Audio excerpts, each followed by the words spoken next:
Hey budget gardeners, Vita Loca here. Join me today as I show you how to collect the seeds from this salvia plant. So let's go.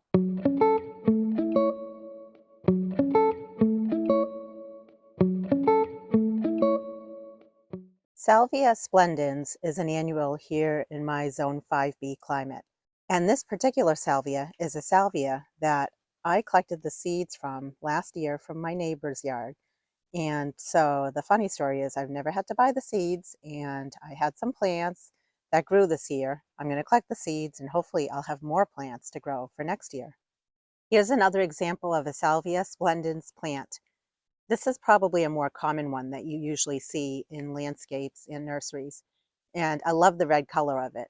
And this red one is one that I've been growing for years from seed, but it does not have any seed pods that are ready for me to collect the seeds from. So we're going to collect the seeds from the creamy white colored salvia.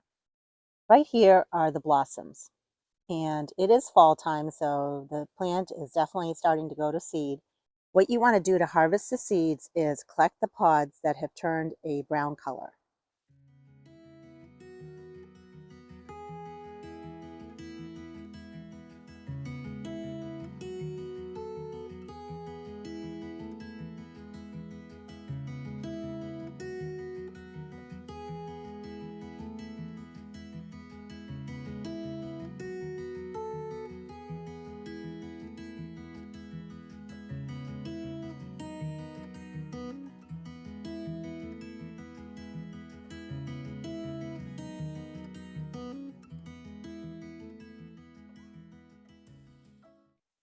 Okay, now I'm going to show you how to get the seeds from within the seed pods.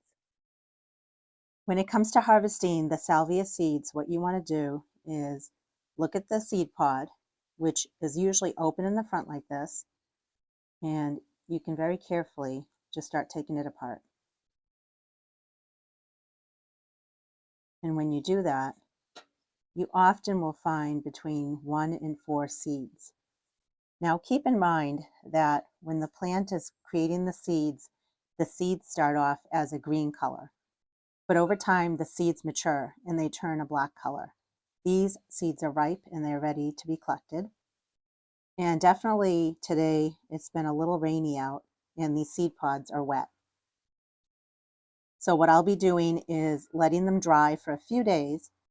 Some of these pods, as I open them, do not have seeds in them. Most likely the seeds have already been released. And that's all right. I'm pretty happy with just even getting a few of these plants, because remember, each seed will create one plant.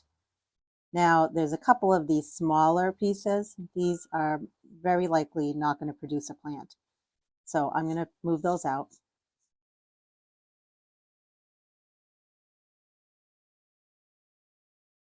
What I like about Salvia Splendens is that it is pretty easy to propagate from cuttings. So let's say that all I get for the season are these 4 seeds. What I can do when I start the plants under grow lights is, as the plants get bigger, I can then go ahead and take cuttings from them and propagate them. And I can turn, let's say, 4 plants into 8 plants pretty easily. And I plan on doing that this winter, and I'll show you how I do that.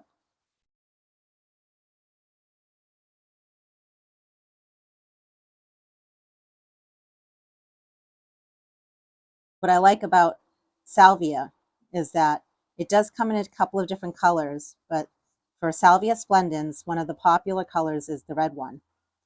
And I really like the red one. You can put that out in your landscape in a nice walkway area. You can put it in container pots. It's a very versatile plant. And I like this cream colored one because it's perfect also to just offset. Sometimes you have a lot of other colors in your flower beds, and sometimes all you want is something simple like white. Okay, so I picked this one here to show you what the seed looks like if it's not ripe. I hate sacrificing seeds, but I did want to show it to you for an example. And you can clearly see that these are not ripe. They are a white color, and compared to this seed, they're also a little bit bigger. But over time, these seeds, if I let them sit on the plant, they would have ripened and looked more like this right here. I like to use a Ziploc bag to store my seeds, but I want to make sure that I dry the seeds first. And it will take a few days. And after a few days, I can use this piece of paper. I have a crease in the center, and I can use the paper as a funnel, or the seeds are big enough, I can just pick them up and put the seeds in the Ziploc bag. I like to label it with salvia. It's a white or cream color. I harvested the seeds in 2023. I put a dime here so you can see the size of the dime in relation to the size of this bag, as well as in relation to the size of the seeds. If you want to use something else to store your seeds, you can use something like a small glass jar or a paper bag. The key is to store the seeds while they're completely dry, and you want to store them in a cool, dark, and dry location. What I'm showing you now is just a close-up shot of what the seeds and what the seed pods look like. I sure hope you've been enjoying all these videos where I've been showing you what to look for with annuals as well as perennials when it comes to the seed pod, ripe seeds, unripe seeds, and how to store the seeds. I've made a bunch of these type of videos. They're out in a playlist, and I'll make sure I link it above. So please make sure you check out those videos. I want to know, what seeds are you collecting? Are they vegetable seeds or flower seeds? I'd love if you could drop a comment below and share with us the seeds that you're currently collecting. Until the next video, make it a great day with gardening.